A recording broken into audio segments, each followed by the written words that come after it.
Hola, ¿qué tal? Mi nombre es Moisés Sánchez y este es mi galería digital sobre el discurso o el análisis discursivo. Como verán aquí, eso es un espacio totalmente virtual didáctico que puede mantener presencialmente de manera activa más de 50 estudiantes de forma virtual que pueden compartir y comentar estos cuadros increíbles que pueden ver en esta zona, que fueron colocados por mí. El diseño también fue hecho por mí en 3D Splash. Primero hablemos de la importancia que tiene pues, la palabra. En primer lugar, tenemos que tener en cuenta que la comunicación es vital para entender cómo funciona el análisis discursivo. Sin acto comunicativo implícito o explícito, no hay manera de identificar cómo, de alguna otra manera, en cuanto a contexto se refiere, poder discernir a qué tipo de discurso, qué tipo de texto se refiere directamente ahí es donde entra el análisis del discurso, que eso es algo muy importante. Por ejemplo, el repositorio. La biblioteca monumental al fondo no procede al lenguaje, es el resultado arquitectónico del debate y la comunicación humana.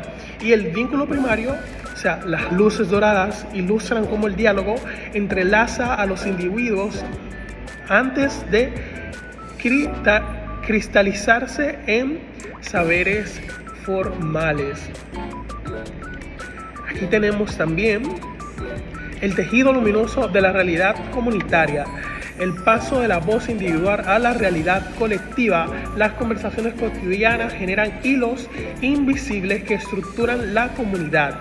El discurso no ocurre en la sociedad, el discurso es la práctica que sostiene a la sociedad misma, y en esta pintura queda más que claro cómo todos estamos interconectados por nuestras raíces culturales y comunicativas, ese contexto en que nos desarrollamos vívidamente, ¿no? Mientras crecemos en una comunidad.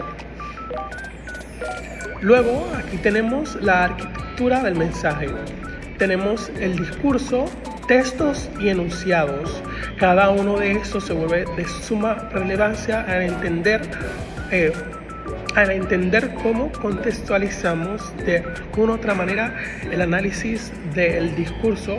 Por ejemplo, el discurso es el ecosistema completo y complejo que trasciende al texto físico, formando una red continua de significados.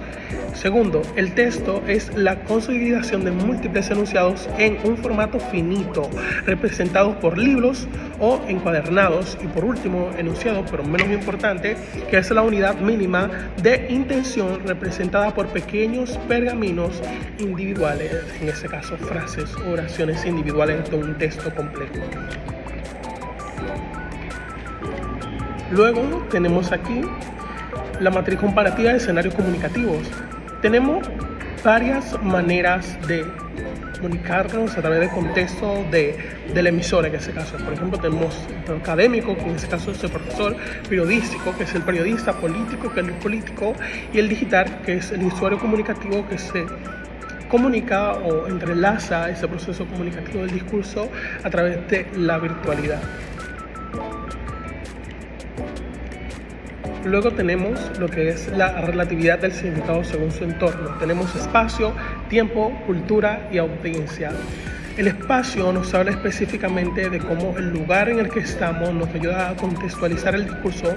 Nunca será lo mismo estar en una iglesia que probablemente estar en una discoteca. Cuando decimos todos levanten las manos, probablemente el contexto cambia muchísimo dependiendo del lugar. También el tiempo, probablemente un mensaje en el que digamos, por ejemplo,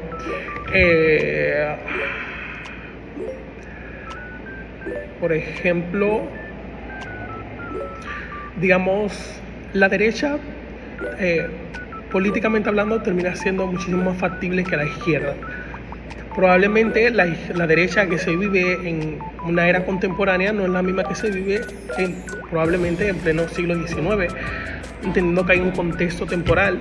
También está la cultura, que es el marco de valores compartidos que decodifica la intención y la audiencia, que es básicamente entender que diferente público significa diferente análisis de lo que quiere comunicarse el receptor, que transforma el mensaje según sus propias expectativas. Luego tenemos la balanza entre el lenguaje y la autoridad. El platillo izquierdo es la palabra, la retórica, la narrativa, la persuasión y la capacidad de nombrar la realidad, y el platillo derecho son las instituciones sociales, la ley, la autoridad, la política, las normas jurídicas y el orden establecido. El lenguaje no solo describe el poder institucional, sino que legitima o desafía de manera directa lo que sostiene perfectamente el equilibrio, y esos son factores intrínsecos del discurso o del análisis discursivo. Luego tenemos lo que es el prisma cognitivo. La ideología opera como un vitral cognitivo. No altera el paisaje objetivo, pero reconfigura drásticamente los colores, las sombras y la percepción de quien lo observa, filtrando la realidad antes de que se convierta en discurso. Aquí vemos que hay una misma imagen, pero hay diferentes colores. Probablemente el color amarillo es probablemente el sentimiento de felicidad, como la persona transmite de buenas vibras. Por ejemplo, una persona bastante energética se refiere a mí o me dice: hola, ¿qué tal? ¿Cómo te encuentras? Es el mismo paisaje, o sea, tenemos la misma oración, pero de manera súper viva. Tenemos el azul, que es un poco apagado, como por ejemplo: hola, ¿qué tal? ¿Cómo te encuentras? Que es cuando la persona es más tenue, más tranquila, pero objetivamente sigue siendo el mismo enunciado explícito. Y por ejemplo, cuando es rojo: oye, ¿qué te pasa? Hola, ¿qué tal? Un poquito más de intensidad, un poquito más de intencionalidad, explicándonos que probablemente pues, lo que quiera transferirnos es que o está molesto o que quiera darnos un mensaje más explícito en cuanto a cómo se siente. Y de eso se trata la objetividad de la interpretación discursiva. Y por último, pero no menos importante, bueno, de aquí tenemos dos más que vamos para acá ahora, queda poco tiempo, pero vamos. La convergencia de las ciencias humanas, tenemos la lingüística, la filosofía, la semiótica, la antropología, la psicología y la sociología son importantes para entender cómo se desenvuelve el análisis discursivo, porque por ejemplo la lingüística se encarga de la anatomía sintáctica y léxica, pero probablemente la sociología se refiere directamente a las estructuras de clase y conflicto y cómo esos enunciados cambian directamente del contexto cultural y social. También la psicología, como los sesgos cognitivos y la intención, cambia bastante dependiendo de cada una de las personas, también de el contexto antropológico, los ritos y memoria cultural, y la semiótica, que básicamente la decodificación de los signos ocultos. Y cuando entramos a la filosofía, entramos a términos más subjetivos del análisis del discurso, como probablemente la ética o la naturaleza de la verdad.